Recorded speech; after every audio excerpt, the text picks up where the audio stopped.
Everyone, welcome city bikes programme. मेरा नाम है आकाश शुक्ला। तो वो बच्चे जो कि सीयूटी 2025 प्रिपरेशन कर रहे हैं या करेंगे, उनके लिए तीसरा सबसे बड़ा सवाल ये आता है कि सीयूटी 2025 का सब्जेक्ट कॉम्बिनेशन क्या है उनके लिए। देखिए, जैसे ही आप सीयूटी 2025 प्रिपरेशन करना स्टार्ट करेंगे या फिर अगर कर चुके होंगे, तो आपके सामने सबसे बड़ी दुविधा ये आएगी कि यार मुझे कौन से सब्जेक्ट पढ़ने हैं। मेरे लिए लैंग्वेज टेस्ट में कौन सी लैंग्वेज मुझे चूज करनी है, क्या मुझे जनरल टेस्ट देना चाहिए या नहीं देना चाहिए। तो आपके लिए जो भी बच्चे सीयूटी 2025 की प्रिपरेशन कर रहे हैं, स्ट्रीम वाइज कोर्सेज क्या है और कौन से सब्जेक्ट आपको पढ़ने हैं, ये सबसे इंपॉर्टेंट वीडियो होता है सीयूटी 2025 प्रिपरेशन के लिए, जो कि बच्चे करेंगे। ऑब्वियसली बात है, सबसे पहला वीडियो मैं मानकर चलता हूं उसको, और सबसे इंपॉर्टेंट वीडियो मानकर चलता हूं। चलिए स्टार्ट करते हैं विदाउट वेस्टिंग एनी टाइम। सबसे पहले मैं आपको बताऊं, जो बच्चे साइंस के स्टूडेंट हैं, दो तरह के बच्चे होते हैं, पीसीएम और पीसीबी। भाई फिजिक्स केमिस्ट्री मैथ या फिर फिजिक्स केमिस्ट्री बायो। अगर आपके पास फिजिक्स केमिस्ट्री मैथ है तो भाई सुन लो, आप कौन कौन से कोर्सेज कर सकते हो।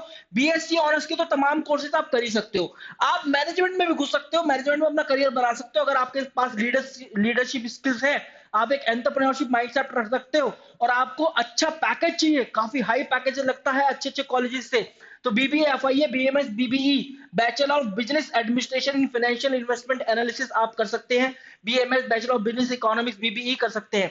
कॉमर्स कोर्सेज कर सकते हैं, बीकॉम और बीकॉम ऑनर्स कर सकते हैं। क्या आप जानते हैं इतना साइंस का दबदबा नहीं है यूनिवर्सिटी ऑफ दिल्ली से जितना बीकॉम ऑनर्स या बीबीए का है। तो आप ये दो ऑप्शन जरूर रख सकते हैं अपनी विश लिस्ट में। इसके बाद ह्यूमैनिटीज के कोर्सेज आप कर सकते हैं, बीए और बीए ऑनर्स आप कर सकते हैं। BA honours political science, BA honours economics. BA honours economics का सबसे ज्यादा पैकेज गया है यूनिवर्सिटी ऑफ दिल्ली से, आपको पता होना चाहिए। इसके बाद यहाँ पर अगर आपके पास पीसीबी है तो BSc honours botany, anthropology, biomedical science, biological science, मतलब जो भी बायोलॉजी ग्रुप है वो तो आप कर सकते हैं। ह्यूमैनिटीज एंड कॉमर्स के कोर्स जैसे बीकॉम कर सकते हैं, बीए प्रोग्राम कर सकते हैं, बीकॉम प्रोग्राम, बीए ऑनर्स कर सकते हैं, बीए ऑनर्स इकोनॉमिक्स छोड़कर, क्योंकि बीए ऑनर्स इकोनॉमिक्स में मैथमेटिक्स मांगता है ज्यादातर प्लेसेस पर, जैसे यूनिवर्सिटी ऑफ दिल्ली में मांगता है, कई जगह इकोनॉमिक्स मांग लेता है, बीए बिजनेस स्टडीज अकाउंटेंसी मांग लेता है। तो ये जो जब भी आप प्रिपरेशन स्टार्ट करेंगे सीयूटी 2025 की, तो भाई आपको ये पता होना चाहिए कि कौन कौन से कोर्सेज आप कर सकते हैं। अब इन कोर्सेज से आप ड्राइव करेंगे, इन कोर्सेज से निकालेंगे कि कौन कौन से सब्जेक्ट आपको पढ़ने हैं, तो वो भी आपको मैं बताऊंगा। देखिए, कॉमर्स स्टूडेंट्स विद मैथ्स या विदाउट मैथ्स वाले होते हैं। अगर आपके पास मैथमेटिक्स है तो वो सभी कोर्सेज, जैसे मैनेजमेंट वाले, बहुत ज्यादा बच्चे करते हैं मैनेजमेंट वाले कोर्स। एक ऑप्शन जरूर रहता है उनका बीकॉम ऑनर्स या बीकॉम प्रोग्राम के अलावा, BBA, FIA, BMS, BBE, BCom programme, BCom honours कर सकते हैं। बीए एंड बीए ऑनर्स के सभी कोर्सेज कर सकते हैं। बीए ऑनर्स इकोनॉमिक्स तो ऑब्वियस बात है, कर ही सकते हैं अगर मैथ्स है तो। इसके बाद मैथ्स नहीं है, अकाउंटेंसी, बीएसटी, इकोनॉमिक्स है, तो बीकॉम प्रोग्राम, बीकॉम ऑनर्स कर सकते हैं, क्योंकि यूनिवर्सिटी ऑफ दिल्ली से अब सीयूटी एग्जामिनेशन आने के बाद आप अकाउंटेंसी अगर आपके पास है तो आप बीकॉम ऑनर्स भी कर सकते हैं। Humanities courses, BA programme, BA honours कर सकते हैं, बीए ऑनर्स इकोनॉमिक्स छोड़कर। ठीक है, अगर आप एक ह्यूमैनिटीज के स्टूडेंट हैं तो देखिए कौन कौन से सब्जेक्ट होंगे। History, geography, political science, sociology, psychology, और मैथ्स कई बार ऑप्शनल होता है बच्चों के पास।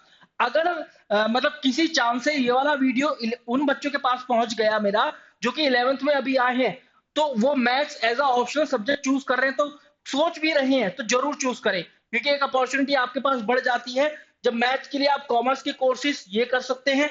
अब आप बीए भी कर सकते हैं, बीए ऑनर्स ये तो कर ही सकते हैं सारे कोर्सेज।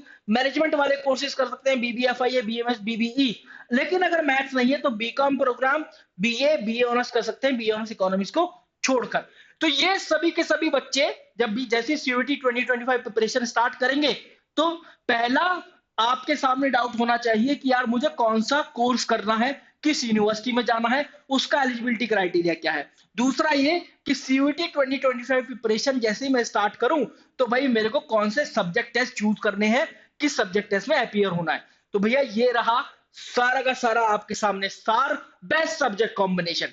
लैंग्वेज में इंग्लिश में हमेशा प्रेफर करता हूं, क्योंकि बहुत सारी यूनिवर्सिटी में, जैसे जीजीएस आईपीयू की बात कर लो, तो काफी सारे कोर्सेज में इंग्लिश की डिमांड करती है। तो बीए ऑनर्स इंग्लिश में भी आप एलिजिबल हो जाते हैं। काफी सारी यूनिवर्सिटी ऑफ दिल्ली में बीए ऑनर्स इंग्लिश के लिए आप एलिजिबल हो जाएंगे। मैं बोलता हूँ 4 डोमेन आप चूज करो क्लास 12th वाले। जनरल टेस्ट, जैसे कोई बच्चा है पीसीएम, ठीक है, और उसके पास है फिजिकल एजुकेशन, वो जनरल टेस्ट के अंदर अपीयर हुआ है, लैंग्वेज के अंदर अपीयर हुआ है।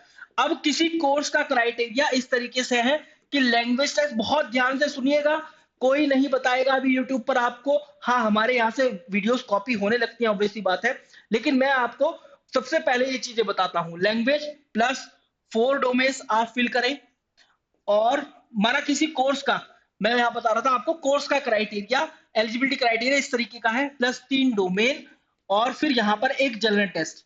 ठीक है, ज्यादातर केसेस में जनरल टेस्ट देखा जाता है दूसरी यूनिवर्सिटी में, यूनिवर्सिटी ऑफ दिल्ली के जो मोस्ट रिनाउंड कोर्स है वहां तो जनरल टेस्ट चाहिए चाहिए, प्लस दूसरी university, university of Allahabad, Baba Saheb Bhimrao Ambedkar university, या बनारस हिंदू यूनिवर्सिटी में देख लो, क्या जनरल टेस्ट सभी कोर्सेज के अंदर मैंडेटरी है।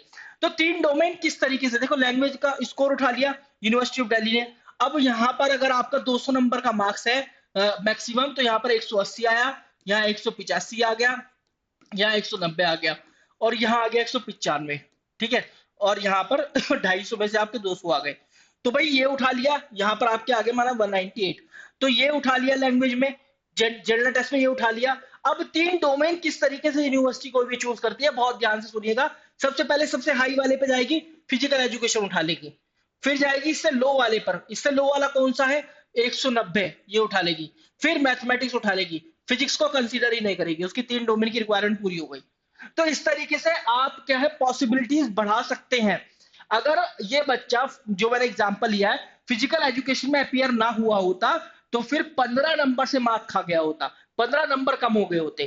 तो फिजिक्स क्यों, फिर क्या करता, फिजिक्स कंसीडर कर लेता, तो 15 नंबर कम हो जाते। तो इस हिसाब से आपको 4 डोमेन चूज करने चाहिए, क्योंकि कोई भी यूनिवर्सिटी अगर 3 डोमेन मांगती है तो बेस्ट ऑफ 3 का स्कोर पिक करती है। So guys, this is what I wanted to tell you in this video.